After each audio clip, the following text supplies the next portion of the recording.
Today we are going to study the most important part of the organic chemistry, General Organic Chemistry, Lecture 1. General Organic Chemistry हम पढ़ते क्यों हैं, पहले उसको हम समझने वाले हैं। तो जब कोई मॉलिक्यूल में दो एटम के बीच इलेक्ट्रॉन डेंसिटी मूवमेंट होता है तभी कुछ ऑर्गेनिक रिएक्शंस हो सकता है। तो उसी को हम जनरल ऑर्गेनिक केमिस्ट्री में पहले पढ़ने वाले हैं। तो इसमें जो मॉलिक्यूल्स का बेसिक रूल होता है ना और नेचर होता है, उसको हम पहले जानते हैं कि ऑर्गेनिक मॉलिक्यूल्स का नेचर होता कैसे है ऑर्गेनिक रिएक्शंस में। उसी सब को पढ़ने के लिए हम जीओसी पढ़ते हैं। Then what do you study in this, हम जीओसी में पढ़ते क्या क्या है।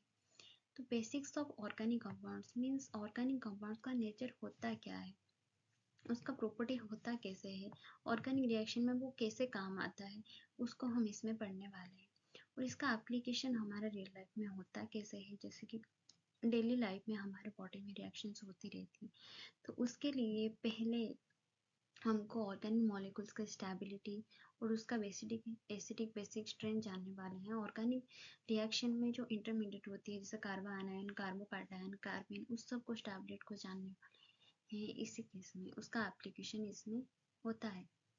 और एरोमेटिसिटी देन हम पढ़ने वाले हैं मूवमेंट ऑफ इलेक्ट्रॉन डेंसिटी।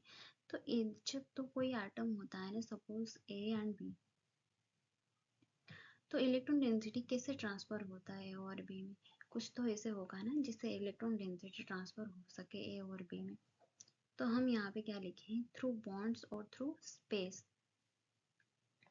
तो हम पहले जानते हैं कि दो टाइप्स के बॉन्ड होते हैं, एक तो सिग्मा बॉन्ड के थ्रू पास हो सकता है और एक पाई बॉन्ड के थ्रू इलेक्ट्रॉन डेंसिटी पास हो सकता है।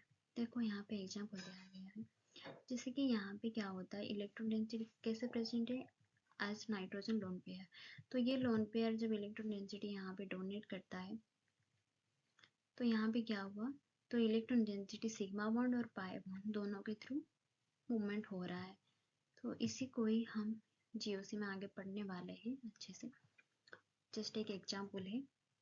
और यहाँ पे क्या हो रहा है, यहाँ पे एक इफेक्ट लग रहा है जो स्पेस के थ्रू लग रहा है। यहाँ पे कोई भी बॉन्ड नहीं है, जो स्पेस के थ्रू लग रहा है।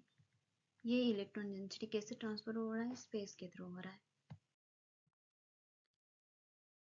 तो थ्रू बॉन्ड, हम बॉन्ड के थ्रू कैसे कैसे कौन से इफेक्ट से हम इलेक्ट्रॉन डेंसिटी ट्रांसफर कर सकते हैं। जैसे कि हम जाने कि सिग्मा बॉन्ड और पाई बॉन्ड दो टाइप का बॉन्ड होता है। तो पाई बॉन्ड के थ्रू जो इलेक्ट्रॉन डेंसिटी ट्रांसफर होता है उसको हम रेजोनेंस और मेसोमेर के इफेक्ट से जाने जाते हैं। और जो सिग्मा बॉन्ड के थ्रू मूवमेंट होता है उसको हम इंडक्टिव इफेक्ट बोलते हैं।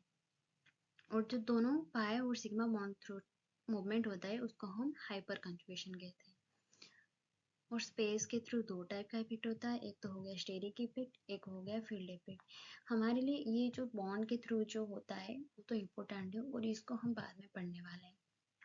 ये कुछ एग्जांपल्स यहाँ पे दिखाया गया है, जैसे कि यहाँ पे हो गया NO2 group, nitro group is electron withdrawing group, so it pulls electron towards itself। यहाँ पे क्या हुआ है कि पाई बॉन्ड के थ्रू जा रहा है इलेक्ट्रॉन डेंसिटी।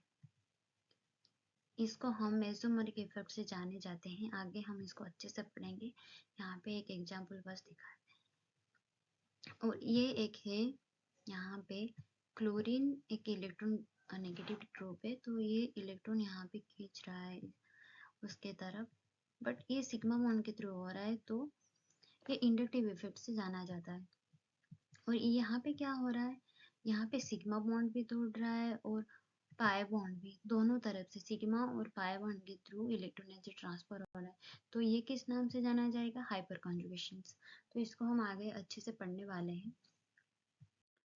तो पहले हम क्या देखें, रेजोनेंस, जो कि पाई बॉन्ड के थ्रू होता है। हम पढ़ने जो इलेक्ट्रॉन डेंसिटी क्या हुआ, पाई बॉन्ड के थ्रू मूवमेंट हुआ। तो इसके लिए पहले हम जानने वाले हैं कि रेजोनेंस कहाँ कहाँ पर होता है, उसका कंडीशन क्या है और इसका एप्लीकेशन क्या है, वो पढ़ने वाला है। पहले तो हम ये पढ़ने वाले हैं रेजोनेंस होता कहाँ पर है और उसका कंडीशन होता क्या है। तो पहले एक रूल है, first rule is all adjacent centres should have parallel orbitals, means जो भी एडजेसेंट कार्बन सेंटर होगा ना, सब में एक p ऑर्बिटल होगा जहाँ पे पैरेलल p ऑर्बिटल्स होगा। यहाँ पर देखो जैसे यहाँ पे हुआ है ऑल आर पैरेलल, ये इलेक्ट्रॉन डेंसिटी यहाँ पे ट्रांसफर करेगा और ये इलेक्ट्रॉन डेंसिटी यहाँ पे जाएगा। ये किसके थ्रू हो रहा है? पैरेलल p ऑर्बिटल के थ्रू इलेक्ट्रॉन डेंसिटी ट्रांसफर हो रहा है। यहाँ पे एग्जांपल दिया गया है, जैसे ये इसी का ही इसी मॉलिक्यूल का ही p ऑर्बिटल का डायग्राम है। यहाँ पे गया डंप शिफ्ट होके, फिर ये यहाँ पे गया, ये उसका रेजोनेटिव स्ट्रक्चर से दिया गया है। तो यहाँ पे क्या हुआ है, रूल्स में लिखा है adjacent centres should have parallel p orbitals.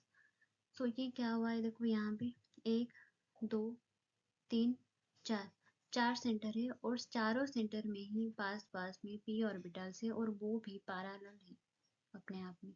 then second rule is all p orbitals should be in same plane। यहाँ पे देखो सारा p ऑर्बिटल सेम प्लेन पे ही है, तभी जाके एक इफेक्टिव ओवरलैप हो पाएगा, तो इलेक्ट्रॉन डेंसिटी ट्रांसफर होगा। अगर इफेक्टिव ओवरलैप नहीं होगा तो कैसे ये ट्रांसफर हो पाएगा? जैसे कि यहाँ पे देखो ये पैरेलल में है, बट ये जो ऑर्बिटल है ना वो पैरेलल नहीं है इन तीनों के साथ, तो यहाँ पे रेजोनेंस पॉसिबल नहीं है। तो ये रेजोनेंस नहीं कर सकता है क्योंकि ये सेम प्लेन में नहीं है, ये सारे सेम प्लेन में हो और ये सेम प्लेन में नहीं है, तो ये रेजोनेंस नहीं कर सकता है।